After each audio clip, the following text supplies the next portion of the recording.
Hey guys, Beast again from Geek Guys, and let's get this week's tech news started.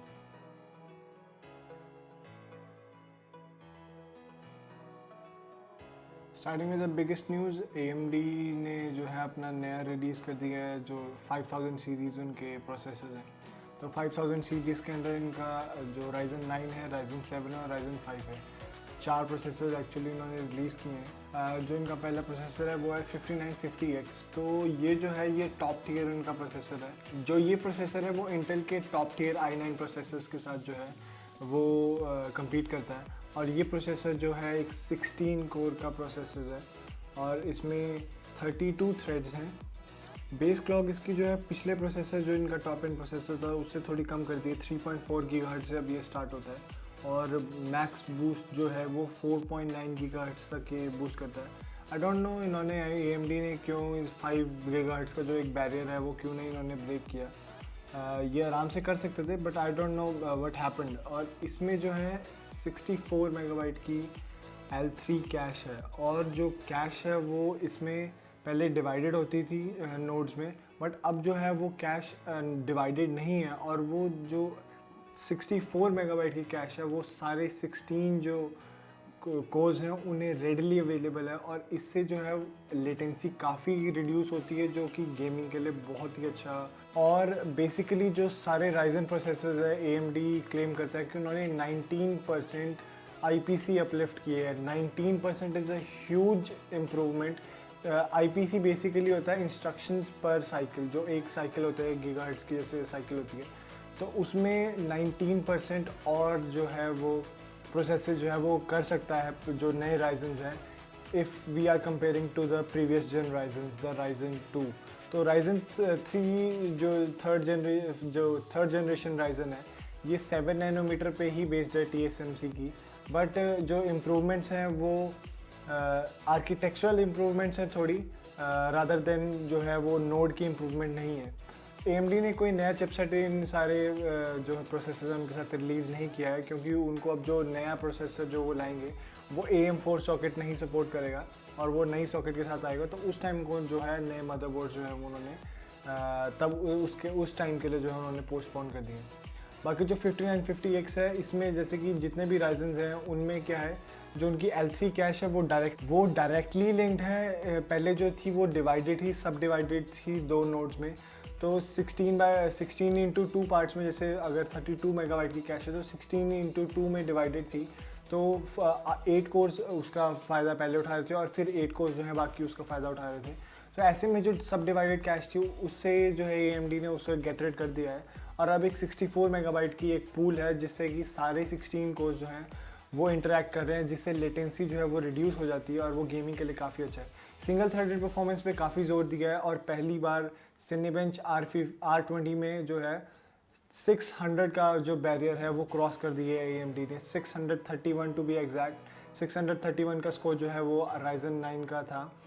तो इसके साथ ही जो next processors हैं जो उन्होंने और प्रोसेसर रिलीज़ किए हैं वो है AMD का 5900X। जो ये है ये 12 कोर CPU है और इसके 24 थ्रेड्स हैं। बेसिकली सारे जो प्रोसेसर्स हैं वो हाइपर थ्रेडेड हैं।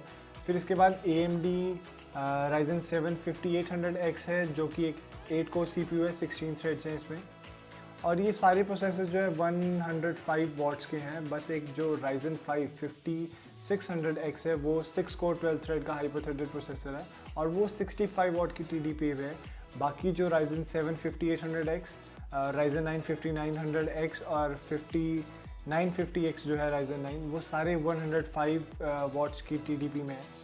और काफ़ी जो है इसके बारे में जैसे कि आप देख सकते हैं कि इन्होंने जितनी भी क्लॉक स्पीड्स हैं Ryzen 9 की और Ryzen 7 की इन्होंने चेंज नहीं की हैं ज़्यादा। जो है ज़्यादा से ज़्यादा 100 मेगाहर्ट्ज़ का डिफरेंस जो है वो आया है, बट उन्होंने उस TDP के अंदर ही रहते हुए और जो IPC जो 19% इम्प्रूव किया उससे जो पुरानी क्लॉक स्पीड्स हैं उसी पर काफ़ी अच्छा जो इम्प्रूवमेंट है वो कंप्यूट का मिलने वाला है। तो अभी जो रिव्यूज़ वगैरह हैं वो नहीं अभी आए हैं इन प्रोसेसर्स के, तो उनका वेट करते हैं। बट जैसे कि जो पुराना साइड नोट, वैसे जब मैं लाइव स्ट्रीम देख रहा था तो most of the live comments were R.I.P Intel in the comments. So this is how much the audience is going towards the Ryzen, क्योंकि राइजन की पॉपुलैरिटी इतनी बढ़ गई है इन शॉर्ट टाइम में। राइजन ने जैसे ही 7 नैनोमीटर पे शिफ्ट किया अपना प्रोसेस नोड, तो उन्हें एफिशिएंसी भी मिली है और उनकी परफॉर्मेंस भी काफ़ी अच्छी सरपास्ट कर गई है इंटेल को काफ़ी लीप के साथ। तो उसकी वजह से जो है मानता हूँ कि ऑडियंस जो है वो राइजन की तरफ जो है ज़्यादा अट्रैक्ट हो रही है। AMD ने अपना RX 6900 XT जो है वो ग्राफिक कार्ड भी टीज़ किया था जो उनका समिट था। तो उसमें उन्होंने वो 3080 जो RTX 3080 है उसके अराउंड जो है उसकी परफॉर्मेंस है। तो AMD काफ़ी ही मतलब जिसे बोलते हैं दो कंपनीज़ को पेस ऑफ कर रही है इस टाइम, इंटेल को इन CPU डिपार्टमेंट और एनवीडिया को भी। वो अगर उनकी प्राइसिंग अच्छी होती है, अगर 3080 के आसपास अगर उसकी प्राइसिंग होती है तो वो काफ़ी अच्छा जैसे कि ग्राफिक कार्ड वो है, जैसे कि उन्होंने बेंचमार्क्स वगैरह शो किए। तो होपफुली अगर उनकी प्राइसिंग अच्छी होती है तो ये काफ़ी कम्पिटिटिव मार्केट में उतरेगा ग्राफिक कार्ड। और हो सकता है अगर प्राइसिंग वगैरह अगर शफल होती है एनवीडिया या AMD की तरफ से, तो कस्टमर्स जो है एट द एंड कस्टमर्स को ही इसमें प्रॉफिट होने वाला है। तो that's good for us. Moving on, Apple का जो है उन्होंने इवेंट के बारे में जो है पोस्ट कर दिया है। तो उनका इवेंट जो है वो 13 अक्टूबर को होने वाला है और उन्होंने स्पेसिफिकली उसमें स्पीड के बारे में मेंशन किया हुआ है। तो may B I think so, जैसे कि इंटेल का जो उन्होंने मोडम जो सेक्शन था वो सारा उन्होंने बाय कर लिया था। तो मे बी 5G जो है इस बार जो जितने भी आईफोन्स आएंगे वो 5G इनेबल्ड होंगे। तो इसलिए जो है उन्होंने स्पीड का जो है उसमें टैग जो है ऐड किया था। या हो सकता है कि जो उनका नया प्रोसेसर है वो अगर उसमें कुछ जैसे कि वो 5 नैनोमीटर पे हमें पता है कि ऑलरेडी आने वाला है 14 जो उनका प्रोसेसर होने वाला है, तो हो सकता है उसके बारे में भी वो कह सकते हैं। It is not sure, but पता लगेगा हमें 13 अक्टूबर को जब आईफोन्स जो हैं वो सारे नए रिलीज़ होंगे।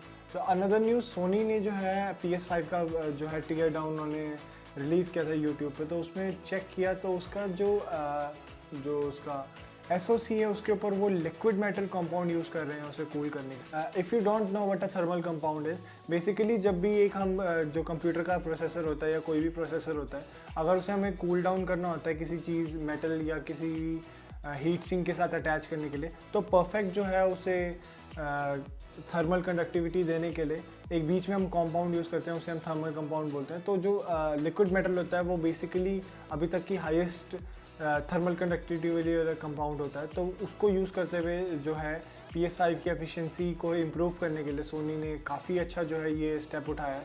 और आई डोंट थिंक सो कि मास प्रोडक्शन में कोई भी कंपनी जो है वो लिक्विड मेटल आपको प्री अप्लाइड करके देती है। तो this is a huge step forward and this is all thanks to Sony. AMD के राइजन रिलीज़ करने से एक दिन पहले जो है इंटेल ने भी अपना जो है कॉन्फ्रेंसिंग रखी थी। तो उसमें जो है इंटेल ने बताया था कि उनके ऑर्डर लेक CPUs जो है वो आने वाले हैं, जो नए उनका 10th जनरेशन है उसकी ऑर्डर लेक CPUs आने वाले हैं।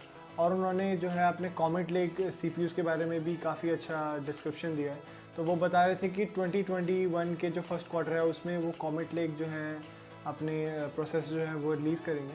तो let's see what happens, but अभी के लिए जो है Ryzen is literally blowing Intel out of the waters. So hopefully Intel will get back in the game. और बिकॉज अगर कंपटीशन रहता है जो कंपनीज़ के बीच में, तो at the end we as a customer जो है उन्हें काफ़ी जो है प्रॉफिट होने के चांसेस होते हैं। रिपोर्ट पॉप्ड आउट हुई है कि जो एनवीडिया है वो अपने टेस्ला और जो क्वाड्रो नेम्स हैं वो ड्रॉप कर रहा है और उसको रिप्लेस कर रहा है A6000 और A40 GPUs के नेम से। अभी कंफर्म नहीं है, this is just a speculation, but I personally think so that Quadro और टेस्ला जो है वो काफ़ी कूल नेम्स हैं। क्वाड्रो बेसिकली उनकी जो कंप्यूट पावर होती है, जैसे कि आर्किटेक्चरल या जो AI बेस्ड वर्क्स होते हैं, वर्कलोड्स वगैरह, वो क्वाड्रोज वगैरह पे काफ़ी अच्छे वर्क करते हैं। तो वो एक अलग जनरेशन और अलग टाइप के जो हैं वो ग्राफिक कार्ड्स होते हैं। तो देखते हैं मीडिया का क्या इसके रिगार्डिंग जो है वो स्टेप अब उठाते हैं। एंड लास्टली अमेज़ॉन और फ्लिपकार्ट जो है इन पर जो है अभी सेल्स जो है वो आने वाली हैं। तो काफ़ी अच्छी टेक डील्स जो हैं वो अब दिख रही हैं उनकी वेबसाइट्स पे।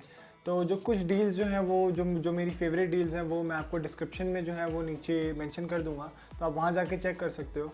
और होपफुली मैं भी इसमें काफ़ी कुछ चीज़ें जो है वो बाय करने वाला हूँ। और काफ़ी सारी चीज़ों का जो वीडियोज़ हैं अभी वो मेरे पास पेंडिंग है। तो होपफुली वो वीडियोज़ मैं अभी जल्दी से जल्दी एडिट और शूट करके आपको दिखा सकूँगा। सो I apologize for the delay and I think so. So if you are not subscribed to my channel, please hit the subscribe button and अगर आपको ये वीडियो अच्छा लगा हो तो लाइक करो, सब्सक्राइब करो and thank you guys for watching. This has been Beast and hope to see you in my next video. Thank you guys.